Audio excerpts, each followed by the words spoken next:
Hi guys! Magandang hapon! Welcome back po dito sa Gandara Asoy Channel for Showbiz Update.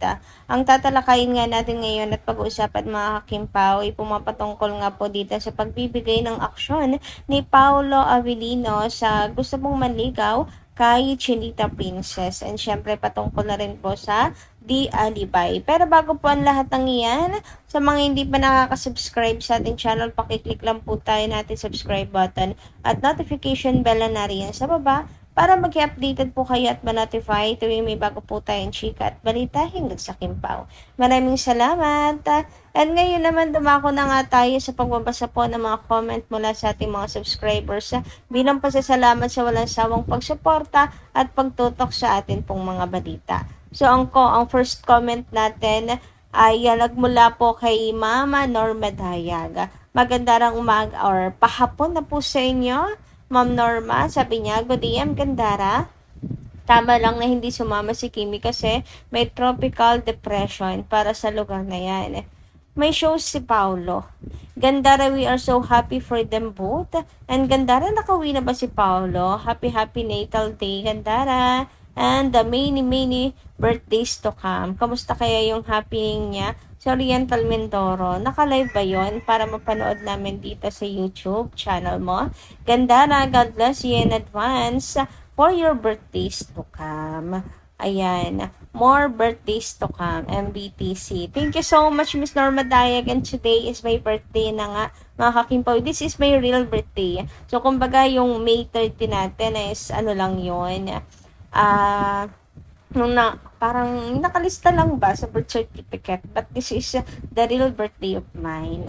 May nagsasabi gusto daw nila magbigay ng gift. Naku, nakakahiya naman mga madam. Pero pwede niyo po akong i-message sa atin pong Facebook page. Ayan, na Gandara SRU. Type niyo lang po ang Gandara SRU. Makikita niyo na po yung ating Facebook page. Ayan, napakalit lang na followers natin. Dalawa. Dalawa, tatlo. Mga kakimpaw. Kasi hindi naman ako masyado nagpo-post po doon. But, ina-open ko po yon sa mga kapag-message po kayo sa aking Facebook page. Ayan. Sa mga gusto pong magbigay ng gift. Charot lang. Nagpaparinig. Anyway, ayun na nga, Miss Norma Dayag. Tama po talaga. Always naman. Kasi si Paolo Avellino, lagi po niyang inuuna parati ang safety ni Kimi. Lagi po niyang iniisip, pati nung una si Kim Chiu, kapakanan ni Kim Chiu, ganun niya kamahal si Kim.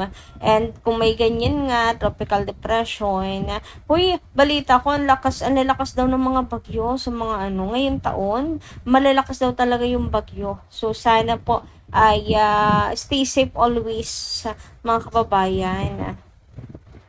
So, it's a smart move ni Paolo Avellino po na wag pasamahin si Chinita Princess.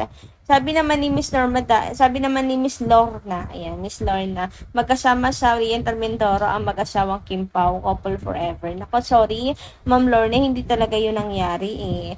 Wala po talaga si Chinita Princess, tanging si Paolo Avellino lang. Ayan, sorry to say, pero yun po yung katotohanan. Anyway, about naman po, ay, may ulan na, ayan na nga, masama na yung panahon. Anyway, mga kakimpaw, tungkol naman po sa lives. Actually, wala ako nakitang live. Nag-aabang nga din po ako. Pero may mga videos, mga kakimpaw.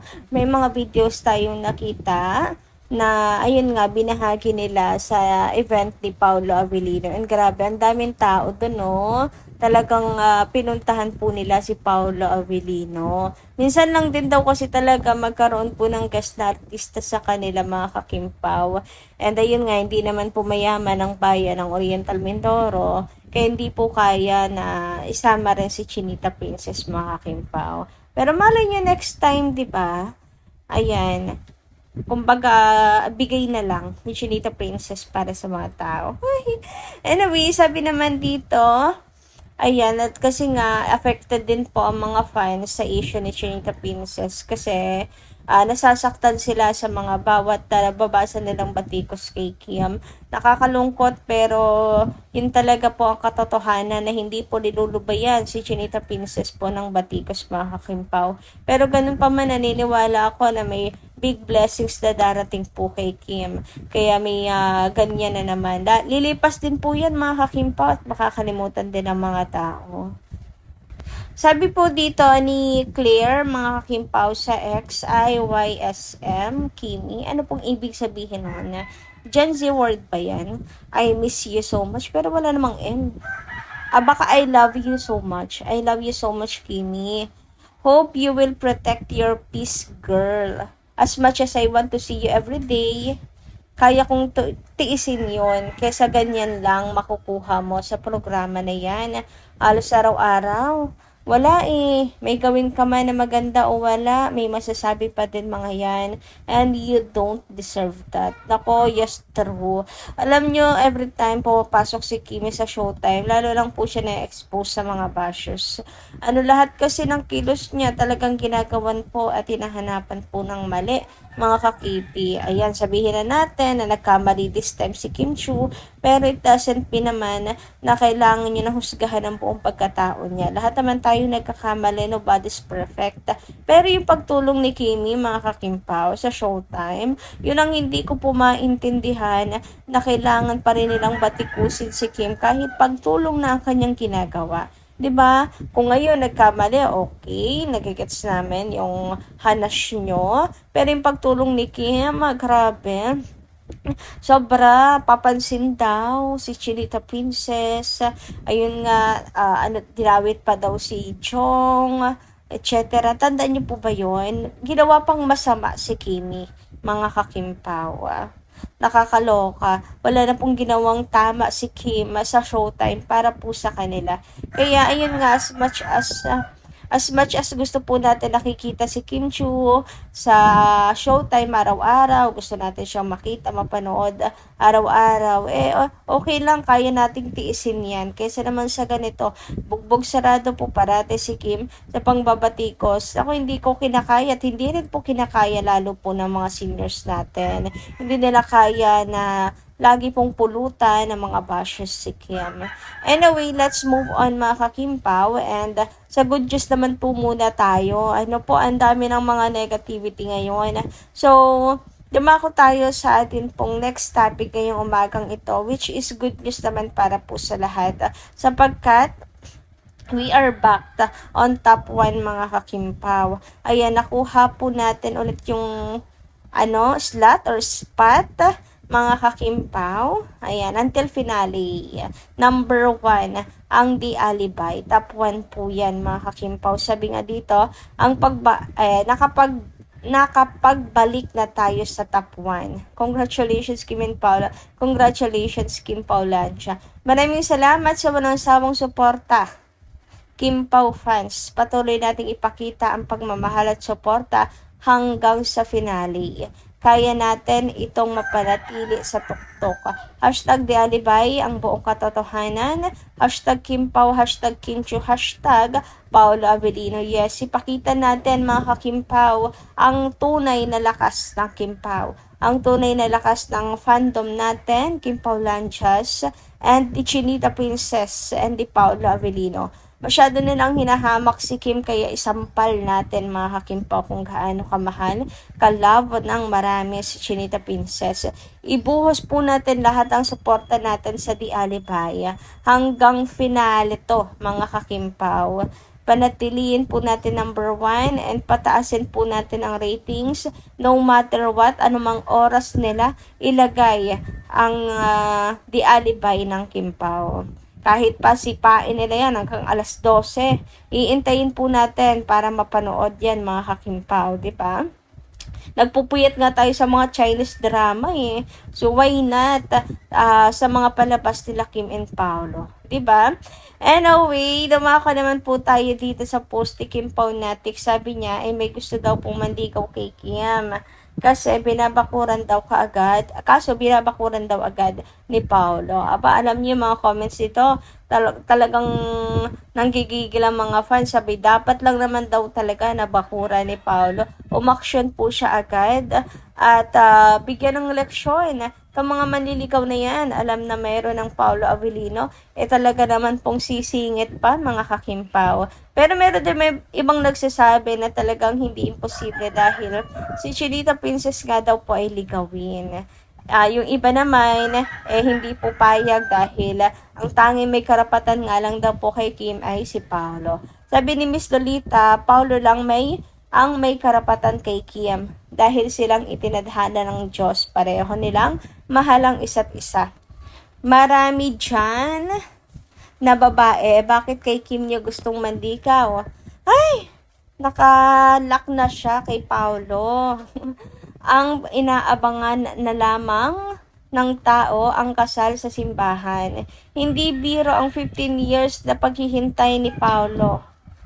Pinaghantay ni Paulo kay Kim. Talagang sobrang mahal na mahal ni Paulo si Kim.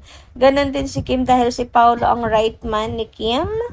At nakapag-propose na si Paolo Avellino. So, ayan. Bukod tanging si Paolo Avellino lamang daw nga po ang may karapatan kay Chinita Princess. Ano na daw kayo dyan? Back out na dahil si Kim ay nakalak na kay Paolo Avellino. Kasal na lang daw talagang inaabangan ng lahat sa kanilang dalawa. Anong inyong masisay dyan mga kakimpaw?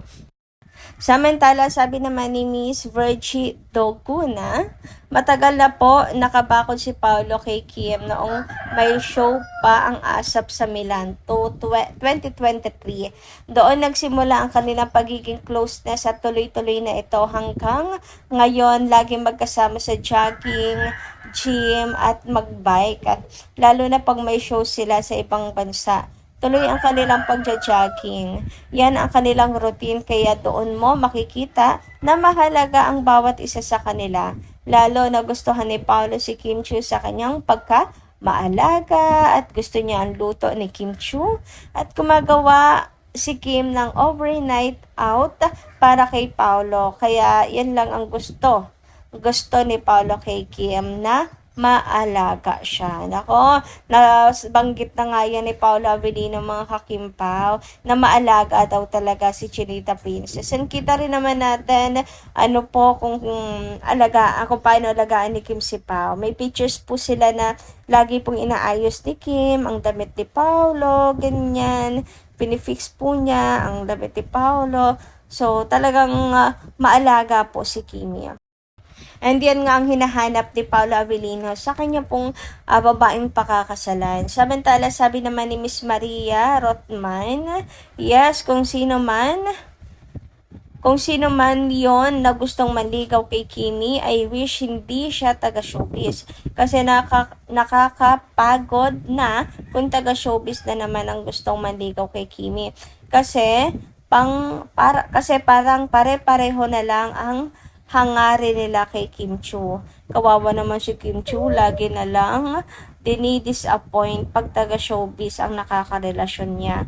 Sana sa susunod, kung hindi man si Paulo talaga ang forever niya, i-stop na niya ang makipagrelasyon sa taga-showbiz. Sana, dumede, kung may makilala si Kim Chiu, hindi taga-showbiz, may magandang background ang pagkatao, disiplinadong lalaki, family-oriented katulad din ni Kim Chiu, matulungin sa tao at mapagmahal, business-minded at mabait, walang anak, malinis ang pagkatao, may magandang pinag-aralan, gentleman at saka makatagpo si Kim Chiu ng kanyang lalaki na mamahalin siya ng tapat. At pag nag-propose sa kanya, sagutin na niya agad kasi nagkakaedad na siya. Grabe naman si Miss Maria Rothman, sabi niya yung wala daw anak malinis. Okay lang naman po kung may anak katulad ni Paolo Avellino. Kasi sa bagay, ang sabi niya naman kung hindi talaga si Pao ang forever niya, sa susunod, non-showbiz na. Well, yun din naman ang masasabi ko kung sakaling ang hindi si Pao ang forever. Pero sa ngayon, kay Paolo po tayo kakapit. So, yun lang po muna guys ang aking update para po sa umagang ito. Maraming salamat po sa inyong pakikinigan. Kita kas po muli sa mga susunod natin chika. Maraming salamat. Ingat po palagi.